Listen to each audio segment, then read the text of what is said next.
Welcome to another edition of PENSDOWN. This is the show where we sit down with journalists and get to understand all that they have gone through in respect of their journalism journey. On this show, the CCTV camera is on the journalist, and he is the newsmaker rather than the news reporter or presenter. My guest today is a multiple award-winning investigative journalist and a development communications consultant. He is also a gender and child protection specialist, an IRES Community Solutions Program Fellow for 2021, and founder of Community Solutions Media. He is Secretary General for Northwest Chapter of the Cameroon Association of English-Speaking Journalists, CAMASEJ, Northwest. He has over 12 years journalism practice in print, radio, television, and online, and is one of the pioneer fellows of the Young African Media Fellowship held in Ghana. Joining me from Cameroon is my colleague, Sir Terence Animbom. You're welcome, my brother. Thank you very much, Stephen. It's a wonderful pleasure to be on the program with you today. Fantastic. Thanks for joining me on PENSDOWN. Now, the first thing, there are various professions. You could have become a banker. At least your suit even tells me you will be very good in a banking environment. You could have become some CEO of a multinational. You could have become an accountant, an entrepreneur. You could have done anything. Why journalism? All right, Stephen, when you mentioned all of those, you would notice I was really smiling quite much. This is because Stephen, I actually trained as a teacher. Okay. So I am a teacher of English language and literature in English. Wow. And at some point, my church thought that I could go to the seminary and be sponsored by the church so that I become a pastor. Okay. So it's to tell you that there were a whole lot of professions that I could have chosen, that I could have gone to. And but there is something about journalism. I am passionate about telling the story. Okay. And not just telling the story, but telling the story differently, telling the story in a way that stands out. And I felt that the passion kept telling me, Terence, there is nothing else you'll be happier doing than journalism. And for 12 years that I've been in journalism, I have never regretted joining this profession. And to tell you what, if you were to, the government of Cameroon was to call me up today and offer me the best paying job in the government, I will turn it down. Journalism. Still hold your pen. Absolutely. Did I hear that? This edition promises excitement. A lot of it is already showing signals of it. My brother, let me find out from you. Okay. In these 12 years, what do you consider as the most challenging assignment you've handled, or set of assignments, if it's not only one? All right. I think that until 2016, journalism to me was much more of excitement. Get on the radio, talk, get listened to, get appreciated by people out there, write a story for a magazine or a newspaper, get read, get appreciated, or get on television, talk, and your reports are appreciated. But when you see, this question is very important to me, Stephen. If you didn't ask me this question, I'll ask you to ask me this question. All right, I'll tell you why. I'll tell you why, because in 2016, an armed, or call it a crisis, erupted in Cameroon.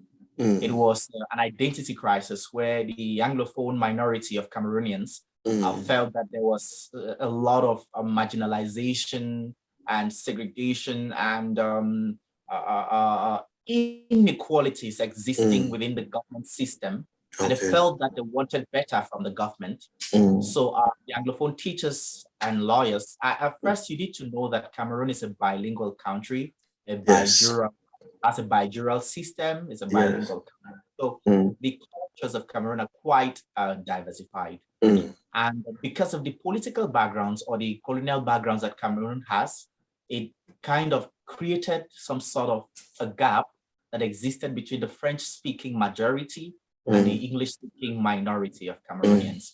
So in 2016, Anglophone teachers and lawyers went to the streets asking for some sort of equality, better systems, saying no to the Marginalization and discrimination. marginalization and systematic evasion of their culture. And this crisis, in a country where we have not been used to crisis, you can imagine journalists having to report on such. Yeah. Now, what really made this difficult is that sometime in 2017, late 2017, it became an armed conflict.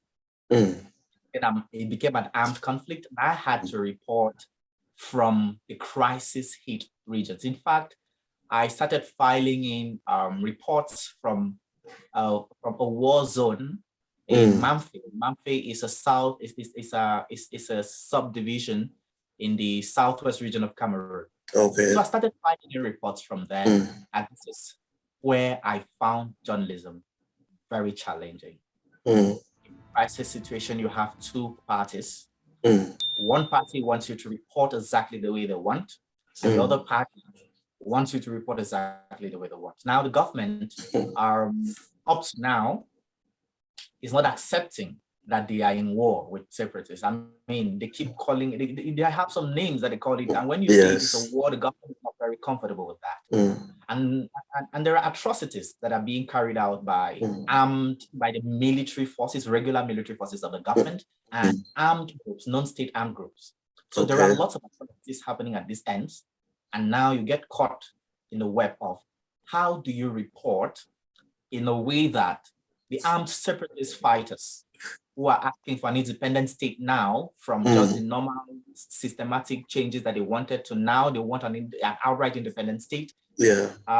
How do you report in a way that these people do not tag you what they call blacklegs? And how do you report in a way that government does not call you an accomplice or an enabler of or a support of the... So that has been the most challenging part.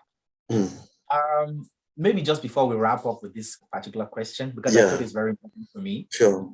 The most challenging period in my report was a time when a lot of atrocities have been committed, especially by the military forces in Cameroon. Because at this point, earlier, that's around early 2000, late 2017 and early 2018, the violence by armed groups was specifically targeted at military forces.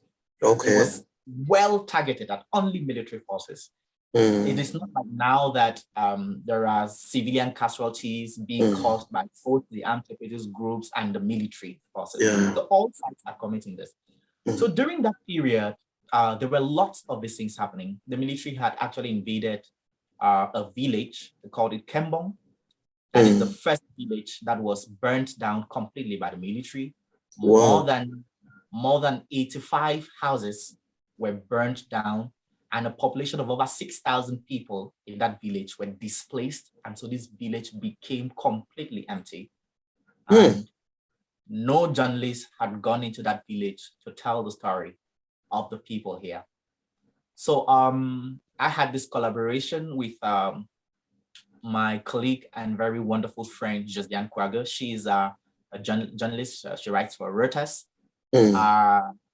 And this other guy, Joel Kwam, then he was with Africa News. So three of us, I mean, they had to come in from the capital to meet me in that particular locality so that I could go with this area. And I was their guide. And I was, as a journalist, I had to take them around. And I also had to cover and to tell the story. it was one of the days that I thought I could abandon journalism. You know, you get into a village that is deserted, nobody is coming in. The military is still there and they are highly on guard. Whoever comes in, they want to be sure who you are, what is happening. And so you would imagine that some of the authorities we wanted to see in that village totally refused, that they were not going to talk to us. They were not going to see us. And just at the time we left, thank God they actually refused to talk to us, because if they did talk to us, we would have been met by the military, who at that time were very hostile. Yes, at that time they were very hostile. And immediately we left, a young man who was on a bike, on a motorbike, was caught by the military and was seriously beaten and being asked, where are the people we were told are around here? Where are they? Where have they gone? And they thought that the guy was the person who had actually transported us into the village, since he was on a motorbike. Oh, okay. So this guy was seriously beaten to reveal where we were. And so fortunately, we had gone a little bit further.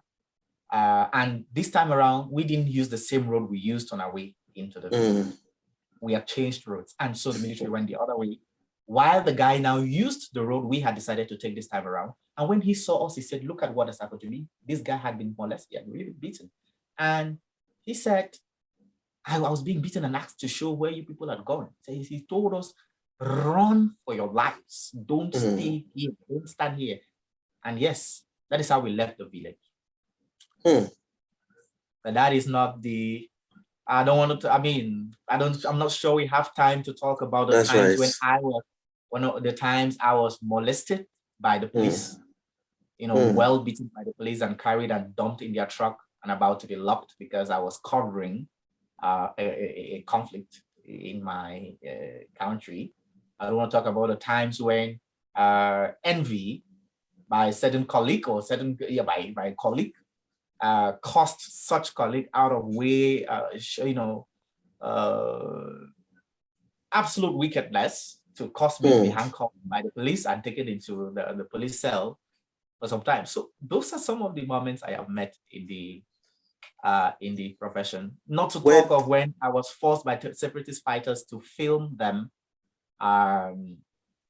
using a dagger on someone they had arrested. Oh yes, armed groups actually forced me to film them using a dagger on someone they had arrested. And actually, I was forced to see them actually tear the person's body with a dagger. So those have been some of the challenging moments for me. Now, these must be extremely depressing moments and emotionally draining for you. Yes. Did this incident nearly become a turning point, as in the time probably you would have turned your back on journalism for all that you had gone through? Yes. Yeah, because for the first time in my life, I was with a camera and filming with my eyes closed, shedding tears, and my arms and my hands and my arms shivering. But I couldn't do otherwise. I had to do what they were asking me to do, because at that particular moment, my life was in their hands. They could do to me whatever they chose. What drives you in this profession? What drives you? All right. First, I would say is the passion I have for good journalism. Let me be very categorical with that. It's the passion I have for good journalism. I call myself a militant of journalism and not a militant journalist. Okay. You should take note of that. Let's get a differentiation. Yes. Because especially because of the crisis we now have in my country, where almost every other journalist is covering this particular crisis. A lot of people have become militant journalists. They've turned to be portraying a particular agenda, even at the detriment of the truth, even at the detriment of the people. who really have a right to this information and need to be informed accordingly. We have people who have decided to join particular parties to propagate their propaganda, no matter what harm it is causing. We have journalists who have joined some particular people to preach hate, preach all sorts of dehumanizing words and speech that you can get online. So there is a lot of hate speech going on now, and you'll be shocked that very often it is even perpetrated by some journalists. And so I would call such journalists militant journalists. Militant journalists because they are simply carrying out militancy for whichever party they belong to in their journalism process. But as a militant of journalism, I would be saying that I do not support any party. The only thing I support is journalism, good journalism, the kind of journalism we should practice that keeps us, that makes us proud enough and sure that tomorrow, when posterity comes knocking, we can raise our heads up high and see that I was able to tell the story exactly the way it needed to be told.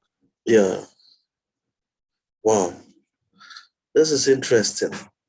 This is one amazing account of a dance with death, almost.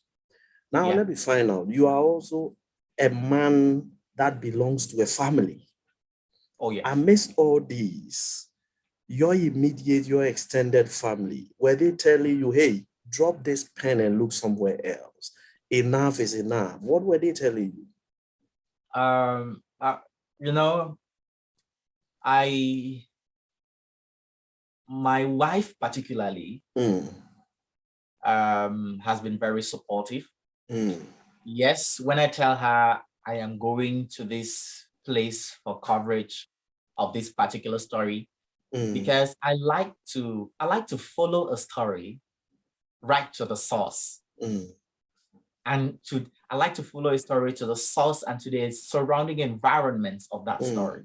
And very often the source of some of the best stories I have done have been very dangerous crisis areas, like high confrontation areas between armed groups and military forces. So each time I say I am going to one of those places, yes, she's worried. She's not herself, but I am happy that she has never told me, babe, please don't go. That probably means while you're away, you turn her into a prayer warrior, or your mission turns her into a prayer warrior. Absolutely, yes. And my extended family, they never really know what I am doing until they see it in the news. Oh yes, they never really know what I'm doing until they see it in the news. I have had times when I did very good reports and the whole country was talking about them. Everybody was praising the reports, and my family and someone they called to say, "Hey, boy, I saw your report. That was a daring report. Be careful." That was what they would say. They said that was a daring report, but be careful. And I remember another time I was being given when I was receiving my awards. I saw it on the news, and they're like, "Hey, that's my brother. That's right.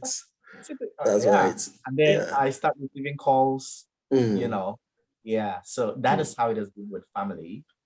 But my wife has really been supportive. I must appreciate her for that. Yeah. You've done 12 years. If we are to go back into time, 15 years, would you still choose journalism? If we were to go back go to time 15 years, I would even choose journalism earlier than I did. Yes. Earlier than I did, because like I told you, I initially trained as a teacher. Of English language and literature, and I actually read bilingual letters. Bilingual letters would mean to be able to teach in both French and English. Yes. And it initially is not what I actually wanted to do. I had wanted that when I leave high school, I should go straight to studying journalism. But truth is, even before I left high school, I had been working full-time with the radio station. I've been working full-time with several newspapers and news magazines. I actually used to run all the journalism clubs in all the schools I attended. Yes, in all the schools I attended, I was in charge of the journalism clubs. So it kept me on the radio quite early, on newspapers. So when I left high school and I was expecting that this is what I should do immediately, unfortunately, I wasn't totally in charge of my everything then. Yeah.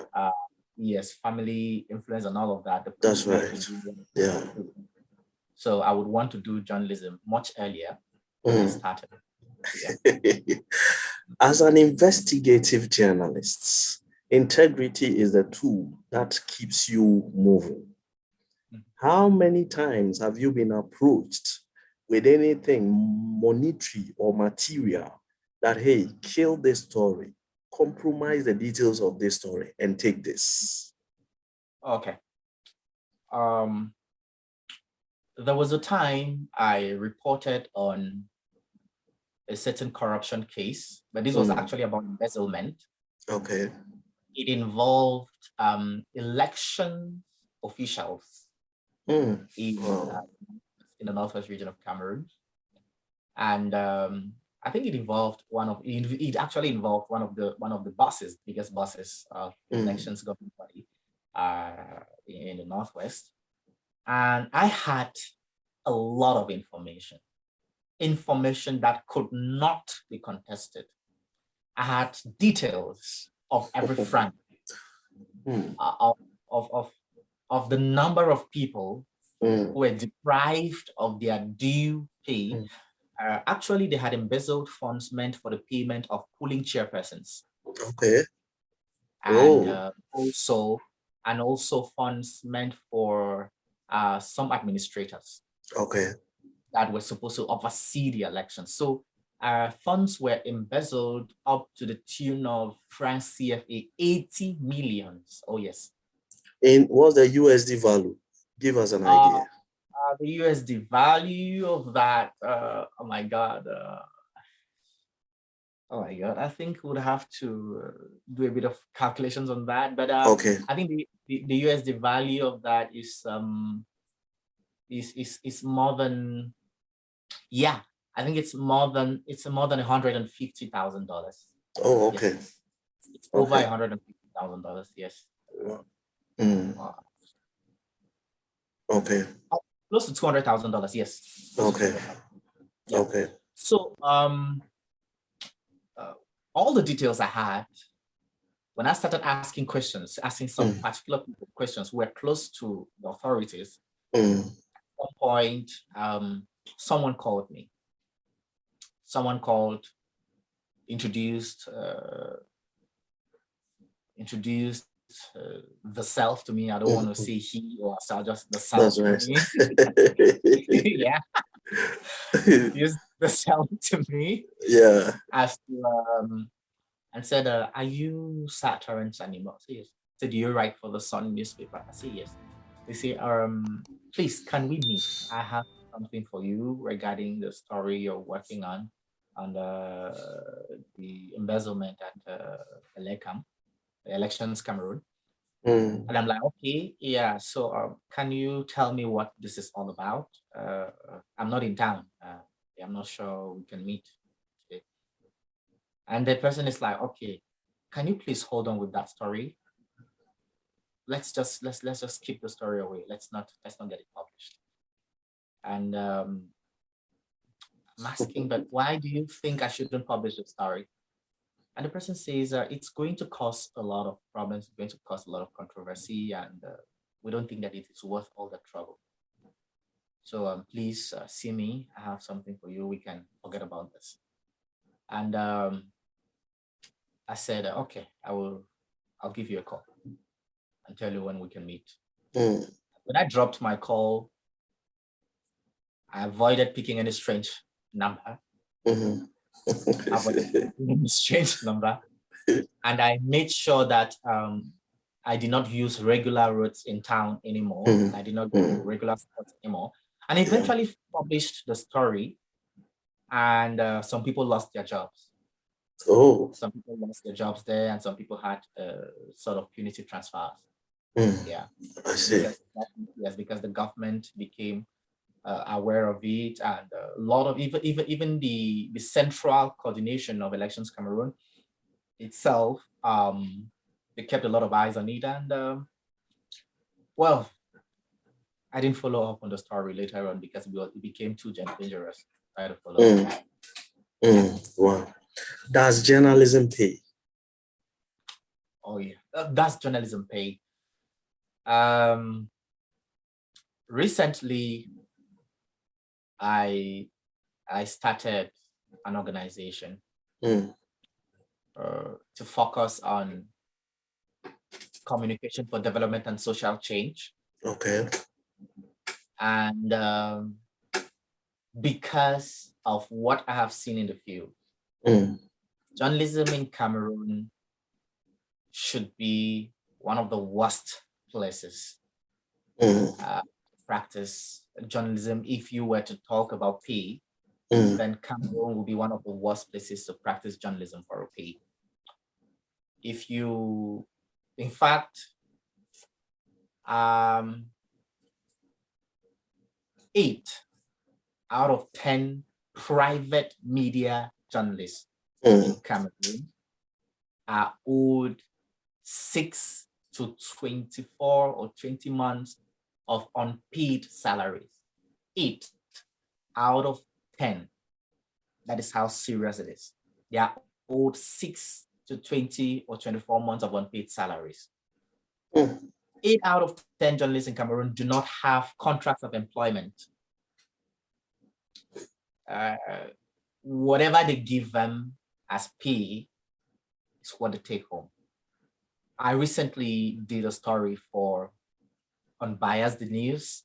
Unbiased the News is a project by Host Writer in Germany. Okay. And focus of the story was on how the precarious working conditions of private media journalists in Cameroon affect the news. The quality of news in Cameroon is greatly affected because of the poor payment, because of the shabby treatment that journalists receive in terms of pay. Now, talking about the private media in Cameroon, we cannot count more than 15 out of the tens or hundreds of, out of the hundreds, because Cameroon has at the Ministry of Communication presently, there are about 650 registered newspapers. Okay. About 50 television channels and about 250 radio stations. Now, these are statistics I was able to have when I was doing the story. Okay. And all of these media organs, like I said, you can barely count when we talk about private media, because we have the government, the state media, which treats its workers quite well.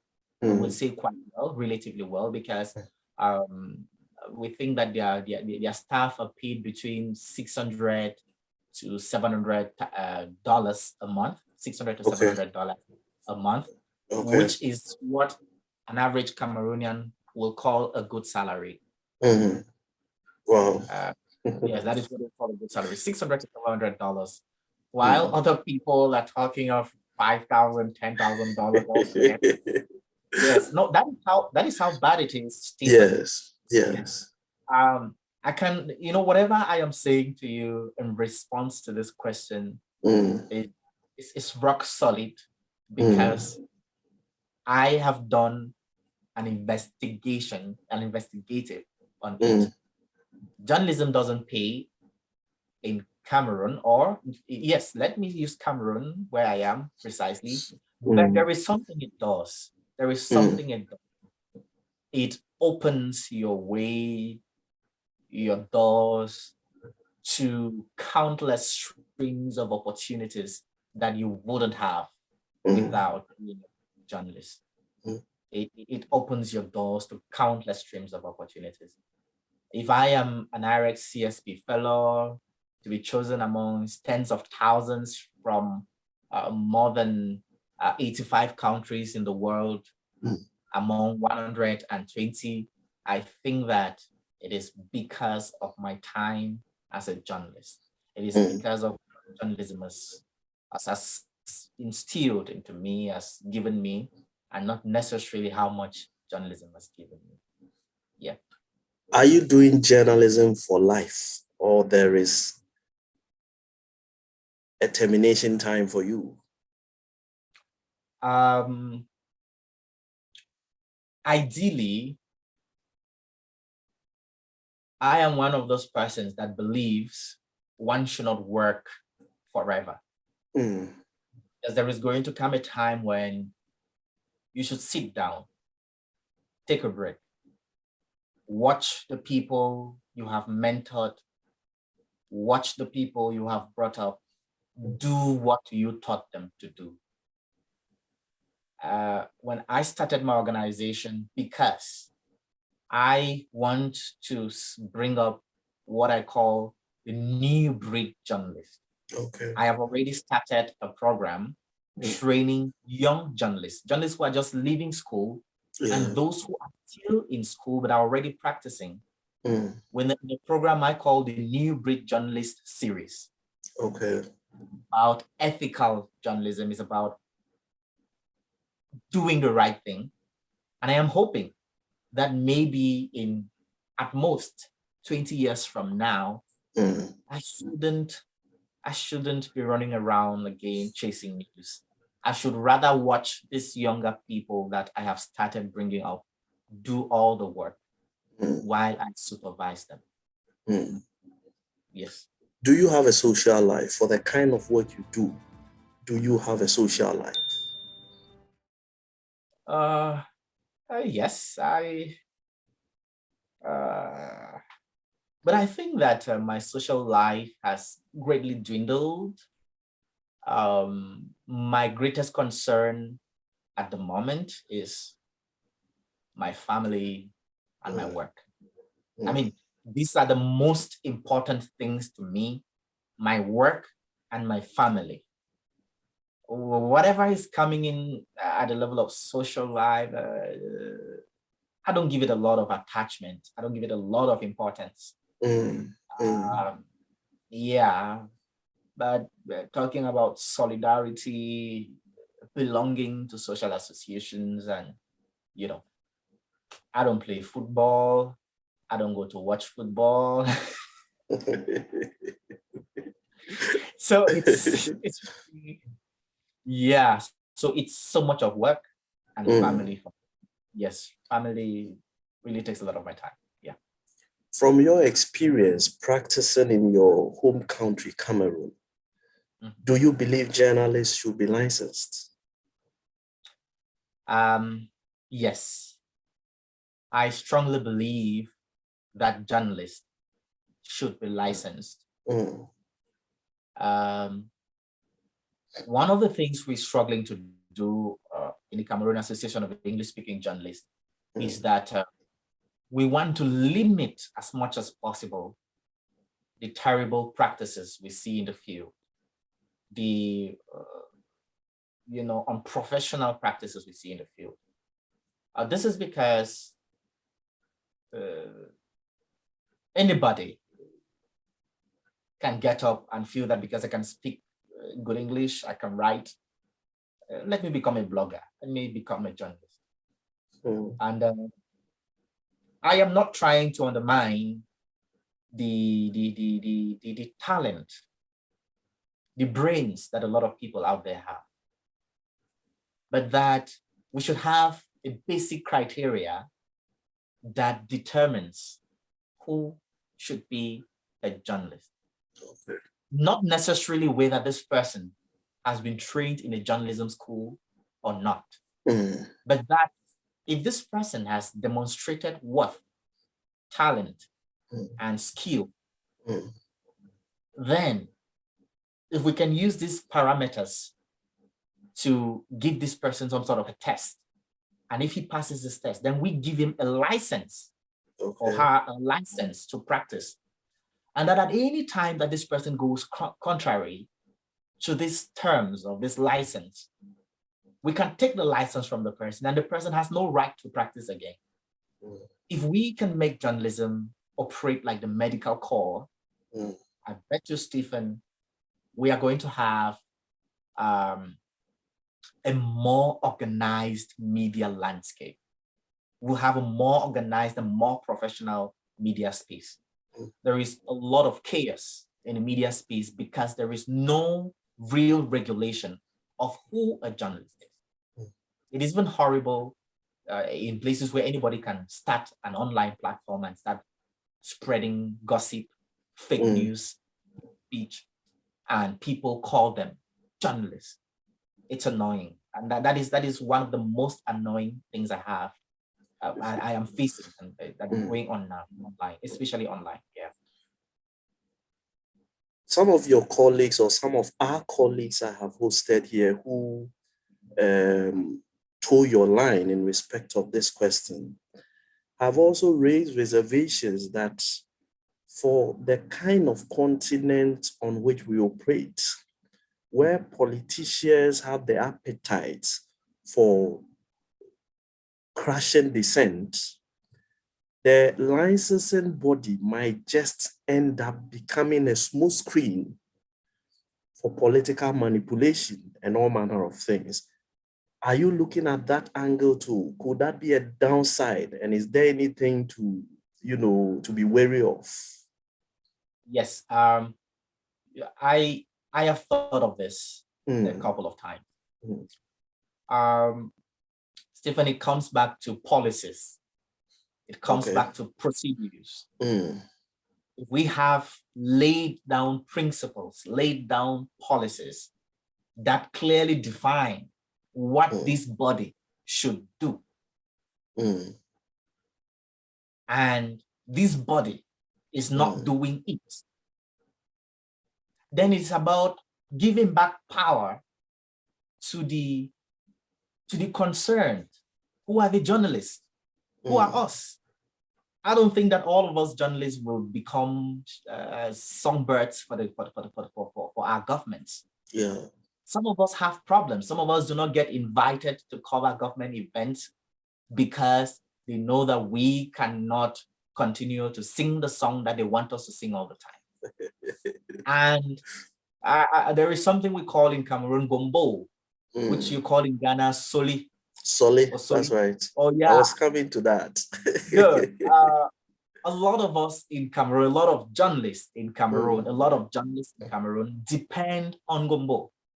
And for a few of us who have decided that no, we are not going to continue to sing the songs of these politicians, they've sidelined us from events. They don't call us to cover those events because they know that, all right, they'll come and cover this, they will have signed something for transportation and all of that, which counts as Ngombo or Soli. So since there are people who are always ready to do the right thing, if we can constitute this body and we give the power to the assembly to be able to impeach, to be able to bring them to task, to be able to get the officials charged with the licensing body off their duty, it should be a purely journalist affair, not a government affair. Meaning that even if someone were to come in there and misbehave and want to do the work of government, he has a very short time to be there because we're going to vote him out and another person comes in to do the right thing. It shouldn't be a body where government appoints its friends to fill in. Yes, this can happen. We can do it. Right. So what's your take on Gumbo or Sole, whichever applies? What's your take on it? All right. We have the kind of Gumbo that is given, especially by government officials, to individuals, so to journalists, to narrate, to paint a particular picture that truly doesn't exist to the audience. As I'm whitewashing. To the advantage. The good whitewashing. So a lot of Gumbo and Soli given to journalists is for whitewashing. And truth be told, we also understand that there is the kind of amount you will receive from an event because the organizer wants some visibility through your channel, through your media. Okay. That's different. That this one, no, this is for visibility. It is not for you to go and say that this process has been very successful. There has been no challenges. I know the government has done everything right. It is these particular people that do not want to collaborate, when it's not actually the truth. I mean, government tells you its own side of the story, and it does not expect you to meet another side to get their story. And that is the kind of solid that I have a problem. Let me on the one that is given for visibility. That's now, more of this is probably based on your explanation. This is the issue I am looking at from that. Now, I am a reporter. I have come to cover your event. You give me, let's say, 2,000 or 4,000 or 20,000 CFE as Gumbo, and that one is for visibility. The principle of journalism holds that my job as a reporter ends when I hand my story over to my editor. He exercises the discretion as to whether to publish or to ultimately trash it. Does taking your money offer any guarantees at all? Because I don't have the power to determine what comes out eventually. And that is where a lot of reporters have had problems back here in Cameroon. A lot of reporters have had problems because of that.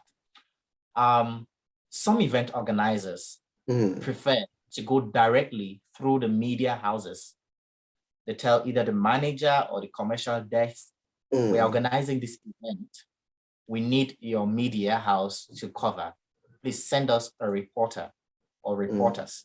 We will be providing this amount. We would love that you give it enough visibility. That is paid publication. It is paid.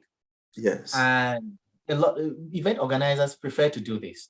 But now there is a problem. When they use this channel, the reporters who go to the field end up, because they don't even get paid by their media houses, they end up very angry, very disappointed, because at the end of the day, they are seeing other reporters signing this solid in the field, this Gumbo in the field, and they are going to trek back home with nothing in their pockets and not even knowing what to go give their wives to cook for that day. So event organizers also notice that this kind of strains the relationship between the reporters and their institutions. And so definitely they'll provide poor reports out of the frustration. Absolutely. And so, yes, there are some senior reporters in media houses who collect this money and tell the editor, Mr. Editor, I have an interest in this story. Please, they really want it given enough visibility. And the editor edits it with some mercy, I understand. Oh yeah. Okay. And the editor could also receive his airtime too. Huh? Exactly. There is a generous insertion of the ink to ensure that yes. I see. The advent of social media has redefined the frontiers of journalism. From where you sit, is social media a challenge or a benefit to mainstream media? Categorically, social media is a challenge to mainstream media. I'll tell you why. Before now, a lot of newspaper publishers could actually depend on sales of their newspapers. That's right. To run basic in their media houses. Before now, a lot of media houses had a lot of eager people to watch the news, to listen to the news. So the mainstream media is greatly losing its audience. this is not, this is very clear. All right. That social media is a blessing to the rising journalists of this time. Yeah, because there are several opportunities with social media, with the new media technologies that young reporters are embracing and can use now. You have online streaming channels that have more audience than some of the best mainstream media houses in Cameroon. That's true. It's in Ghana too, the same thing here. Yes. And so there is no way we would argue that social media and the online media, the new media, is not a challenge to the mainstream media. It is a very big challenge. Indeed, in Ghana here, some companies prefer to give adverts to certain individuals with 1 million or more following on social media to run them than give it to media houses. Yes. Here in Cameroon now, we have comedians who have just 100,000 followers on Facebook and on their social media handles, who get big advertorial deals from MTN, from 1xBet, from all those companies. They are partnering with these people with just 100,000 followers. And so this tells you what the mainstream media, especially radio, is going through. I am afraid radio will gradually get extinct. I'm afraid. Yes, let's look at that one. That is where I may beg to differ with you. Social media seems to have launched the entire traditional media into a unique era of television. If you have observed, radio stations now stream live from their studios on social media because they have realized that they cannot remain relevant without putting their pictures or their motion pictures on social media. So yes, what you said that radio may be extinct might have a certain truism to some extent. I believe for those that are taking advantage of social media to turn their studios into television stations, more or less, they seem to be, fitting into the reality as it comes. Yeah. What do you think? Well, I can't disagree with you on that. Yeah, because there are some radio stations now that are becoming, that are embracing the new technologies, and yes, have gone online too. Have followed the same channel that is trending them. I think we may only have a problem now with some of the local community radio stations where you do not have steady electricity supply, you do not have good internet connection, and very, very high internet rates that cannot enable them to do the streaming. And so that is where there is a problem. Lots of radio stations, yes, we keep having a lot of them opening. I don't know why they keep opening every day. I don't know what is really inspiring it, but a lot of them keep opening. And the content is staying the same, and then they become very irrelevant in the communities where they operate. That even to pay salaries of staff becomes a total impossibility. Yeah. Ghana has entered a unique era of a surge in political ownership of the media. A good number of players within the political field are now setting up and owning media establishments. Is that the same in Cameroon? If it is, do we have a reason to be worried as a growing democracy in Africa or in West Africa? We have a couple of media houses in Cameroon that are owned by very powerful politicians. Now, there is also something that is happening, especially with the radio stations in rural communities. Okay. A lot of councils, local councils run by men, are creating and owning community radio stations that they call community radio stations, but in the sense of it, they are actually supposed to act as the propaganda machine of most politicians. And you have politicians who are behind several newspapers, sponsoring them, pumping in money there to make them publish, especially against their political advisory. Yes. There is that trend in Cameroon. But I must say that the print media is very powerful in Cameroon. It's very powerful. It's very relevant in Cameroon. Yeah. Wow. Wow. Is freedom of the media a reality in Cameroon?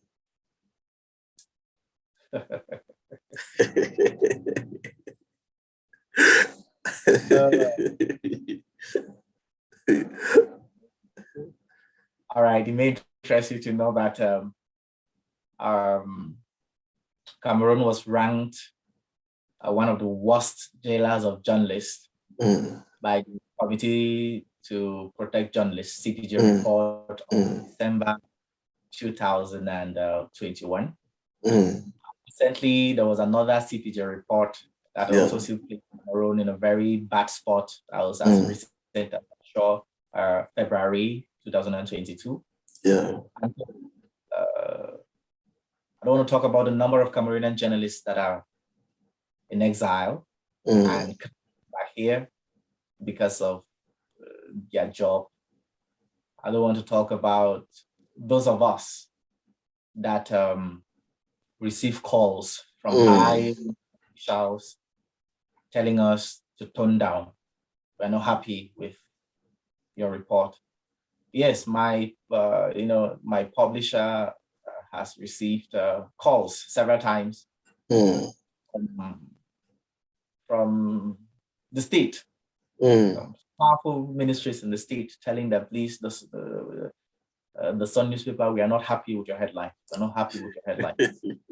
And you have to, and yes, and you don't tone down, a lot of things may happen. So it is very slippery in Cameroon, especially during this era of this socio-political crisis that we are facing. It is very difficult. And so no, it is not a reality here. We are very soft, we're very economical with the truth. Yeah. This may be my final question. Will you advise your child or some family member who wants to take to journalism to go ahead? Yes, let me tell you why.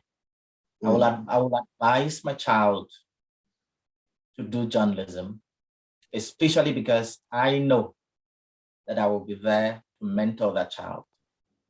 I know the kind of journalism that will make my child great. I know the kind of journalism that will make my child respected and a loved person by the people. Because whatever matters to me is the people. I don't care what one minister or one high-ranking official thinks about my reporting.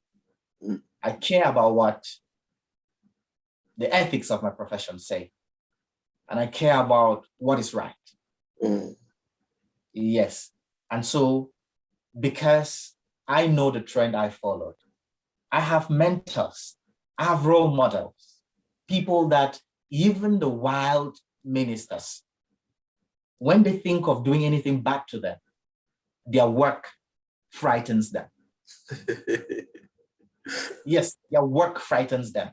And they know that, no, you cannot touch this person.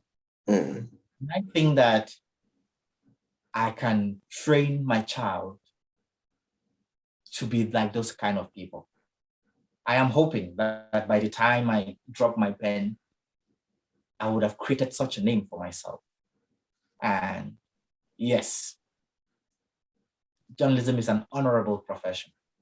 It doesn't pay in this country, but I think that the trend is changing. And I know exactly how I'll be able to bring up my child or any family member, mentor them to be able to do journalism and make money from it without compromising their integrity.